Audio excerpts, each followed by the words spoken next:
네, 강프로입니다. 현대차 보겠습니다. 자, 현대차 오늘 보합권에서 끝났습니다. 자, 오늘 시장의 움직임을 보면 시장은 상승해서 끝났습니다. 그 시장이 상승하는 구간에서 가장 큰 기여를 한 종목은 오늘 새로 상장한 현대마린솔루션이다. 그리고 2등이 KB금융입니다.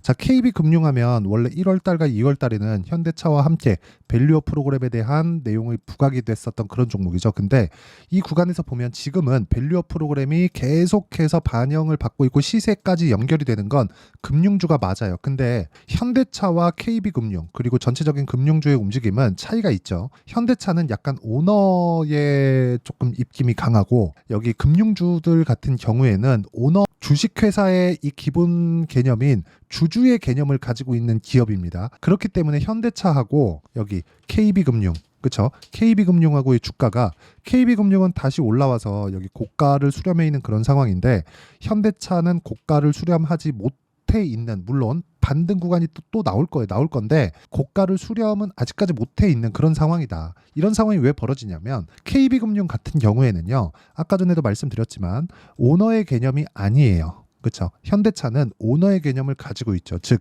대주주의 입장과 왜 오너니까 그쵸 여긴 승계도 받아야 되고 승계 절차에 대한 뭐 나한테 이로운 게 무엇일까 그런 부분이 있죠. 그러니까 대주주의 입장하고 일반 주주들의 입장하고의 차이가 있는 거예요.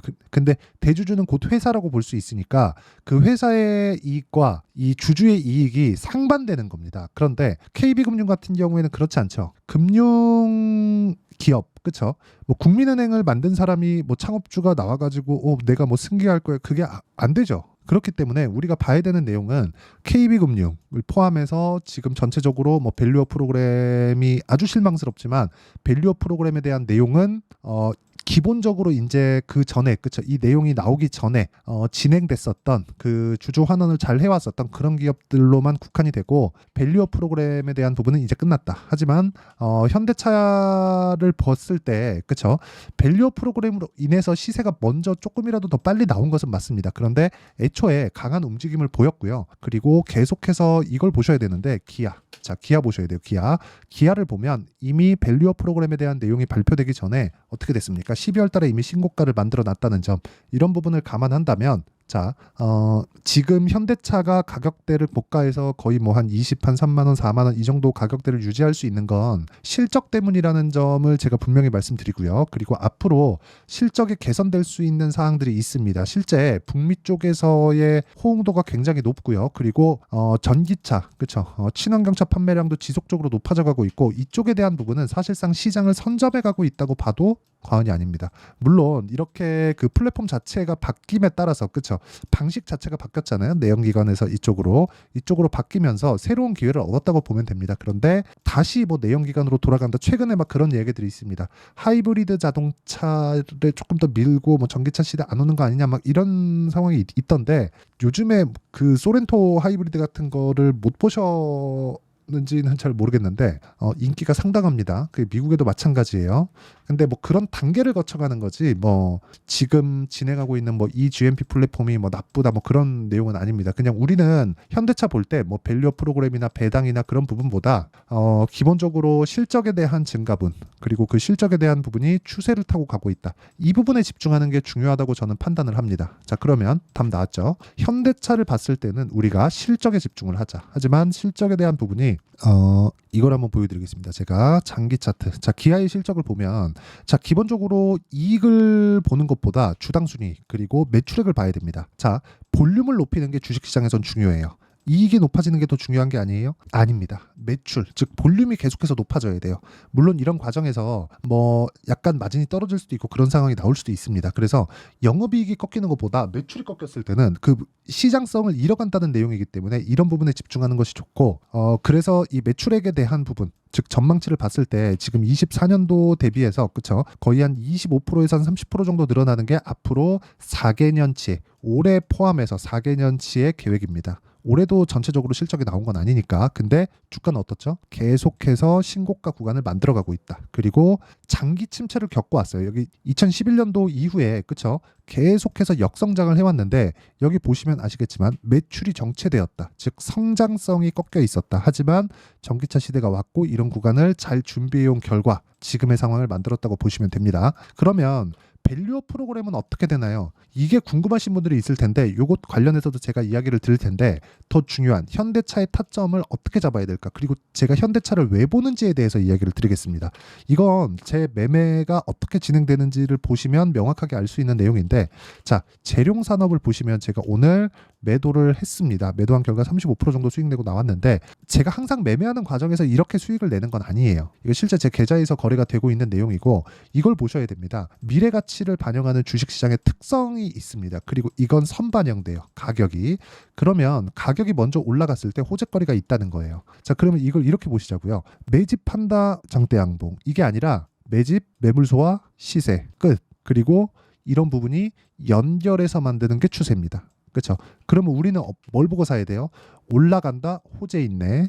호재가 뭐지? 찾아봐요. 그렇죠? 왜? 이쪽 구간이 매집으로 우리가 인식을 하는 겁니다. 이게 틀리다고 하더라도 시세가 이렇게 나오잖아요. 그리고 다른 종목을 보더라도 그래요. DI나 그런 종목을 보더라도 올라가는 구간에서 계속해서 시세가 나옵니다. 이런 상황을 지속적으로 만들어 봐야 돼요. 물론 매매하는 과정에서 예를 들어서 그거예요. YC캠. 자, YC캠을 보면 오늘 제가 매도하고 또 샀어요. 이거 제가 분봉으로 보여드릴게요. 자, 정확하게 제가 매매한 타점을 보여드리면 매수, 매수, 매도, 매수, 하락 이렇게 나옵니다. 하지만 내가 물리더라도 그쵸? 어떻게 돼요? 강세 종목일 수 있는 상황에서 물리자. 근거가 확실해야 된다는 겁니다. 근거가 뭐냐? 전방산업. 즉 YC캠은 유리기판입니다. 유리기판의 수요가 늘어날 수 있다는 기대감이 가지고 근데 이 기대감이 소멸될 때가 언제일까요? 뉴스가 나올 때일까요? 아니요. 실적이 나올 때입니다. 그럼 유리기판이 지금 막 상용화 돼서 납품되고 그러고 있나요? 아니잖아요. 그러니까 주가 올라가는 거예요. 그러면 결과가 딱 나오잖아요. 결과가 뭐예요? 실적이에요. 실적이 나오면 어떻게 돼요? 떨어집니다. 그렇죠? 물론 제가 뭐 실적이 나올 때까지 이거 보유할래요? 그거 아니에요. 단기로 치고 빠질 겁니다. 하지만 내가 매매하는 과정에서 꾸준하게 내가 이어가야 될 부분은 확인하고 매수를 해야 된다는 게 중요합니다. 이런 부분이 그렇죠?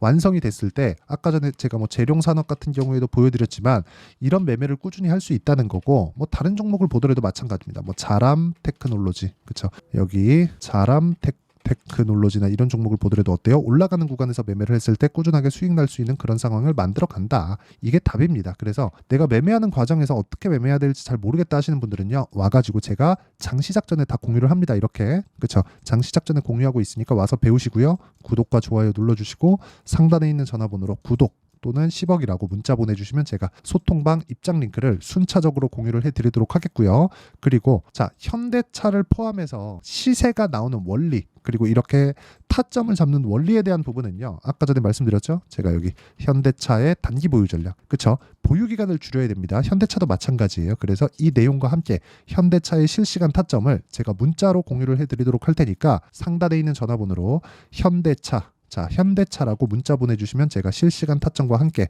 단기 보유 전략을 공유해드리도록 하겠습니다. 밸류업 프로그램 관련돼서는 이제 무시하고 가셔도 됩니다. 기본적으로 현대차는 밸류업 프로그램 관련된 내용이 나오기 전부터 강세를 보이고 있었고 그런 과정에서 우리가 중요하게 봐야 될 부분은 가격이 먼저 반영하고 있다. 이 부분이 정말 중요하고요. 철저하게 체크를 해야 되는 건 타점을 언제 잡고 보유 기간을 어떻게 줄일까입니다. 자, 그러면 이 내용을 줄여서 제가 이야기를 드리면 미래 가치를 반영하는 주식시장의 특성을 내가 이해했을 때 꾸준하게 수익을 낼 수 있고 이 꾸준하게 수익 낼 수 있는 방법은 타점을 잡는 거다.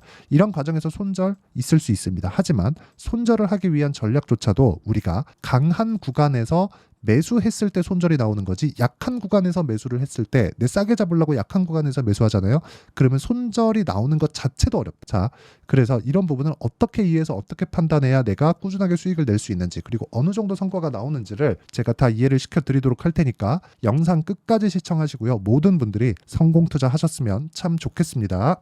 자, 24년도가 돼도 여전히 시장은 녹록지 못합니다. 이런 상황이 벌어지는 건 어쩔 수 없습니다. 이런 상황에서도 수익이 나는 종목들의 구조는 변하지 않습니다. 즉 대시세 종목에 대한 구조는 변하지 않는다는 거고 실제 제가 소통방에서 지속적으로 이야기를 드리고 있는 내용도 대시세 종목이나 시장 주도주를 공략하는 건 철저하게 가격 분석을 하라고 이야기를 드리고 가격 분석 이후에는 이슈에 대한 파악 그리고 이슈를 파악하고 나서는 다시 내가 얼마에 매수할지 그 타점에 대한 부분을 지속적으로 언급을 하고 있습니다.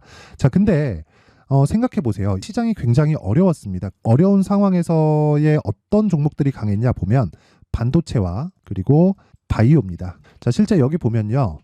HLB에 제가 실제 매매한 내용을 띄워놓고 보여드리고 있는데 1월 22일부터 매매를 시작해서 4일 동안 31%의 수익 마감이 됐고요. 그리고 여전히 신고가 종목입니다. 자, 그리고 그 다음 어보브 반도체, 이름을 보시다시피 반도체 종목이죠. 그리고 AI 반도체는 지속적으로 강세를 보이고 있습니다. 이 종목도 신고가를 먼저 달성한 이후에 제가 21%의 단기간에 21%의 큰 수익을 내고 마감이 됐습니다. 다시 재공략을 준비하고 있고 이런 부분은 소통방에서 다 공유를 해드립니다. 자, 그리고 코세스. 자, 코세스 같은 종목도 당연히 그쵸, 신고가 종목이고요. 그리고 반도체 종목입니다. 이 종목도 영업일 기준에서 이틀 동안 대략 한 15%의 수익 마감이 됐습니다.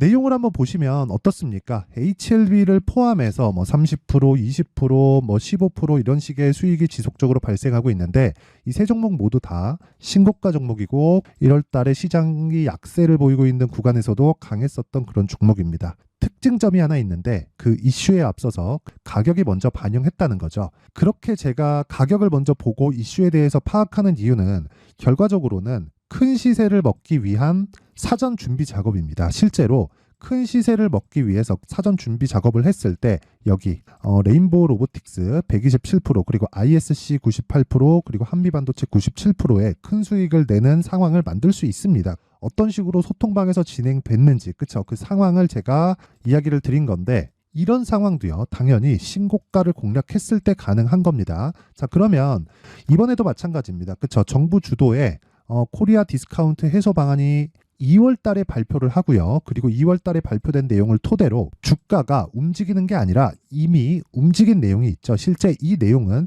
크게 중요한 게 아니라는 겁니다. 실제 움직인 내용을 보면 자, 기아차입니다. 실제로 12월 달에 신고가를 만들어 놓고 정부에서 입김을 불어 넣으니까 순식간에 기아차를 포함해서 현대차 같은 거대 기업들의 주가가 2주도 채 되지 않아서 40% 정도의 큰 시세를 냅니다. 자, 그러면 우리는 어떤 종목을 봐야 될까요? 이슈를 파악해야 되는 것도 맞지만 철저하게 가격에 맞춰서 매매를 해야 되는 게 당연히 중요합니다. 정부가 주도하는 정책 방향이 있겠죠. 그 방향에 맞춰서 우리가 종목을 찾을 필요가 있다. 자, 그러면 답이 나왔습니다. 정부가 주도하는 방향에 맞춰서 제2의 기아차를 찾는 게 지금은 중요하다. 근데 정부 정책의 방향에 맞게 가자. 그랬을 때 앞서서 제가 보여드렸었던 내용인 여기 레인보우 로보틱스 127% 그리고 ISC 98% 그리고 한미반도체 97%와 같은 수익을 낼 수 있습니다. 물론 시간에 대한 부분은 최소 2주의 시간이 필요하고요. 그리고 최장 3개월 안에 끝내야 됩니다. 자, 기아차의 시세를 보셨던 것과 같이 2월 달에 정부 정책의 방향이 결정되고요. 바로 3월 달이면 시행입니다. 자, 그러면 우리는 거기에 맞춰서 당연히 종목을 찾아야 되고 제가 제2의 기아차를 찾아놨습니다. 제가 아까 전에 소통방에서 이야기를 드렸었던 내용 다 공개를 해드렸는데 그 내용처럼 종목만 받고 싶다 하시는 분들은요. 상단에 있는 제 전화번호로 대시세, 자, 대시세라고 문자를 보내주시면 정부 정책의 방향에 맞는 종목을 모든 분들에게 무료로 공개를 해드리도록 하겠습니다. 자, 제가 원하는 건 채널 성장이 목적입니다. 자, 그래서 구독과 좋아요 꼭 좀 부탁드리고요. 모든 분들이 정부 정책에 맞는 방향으로 매매를 이어가서 큰 수익 보셨으면 좋겠습니다.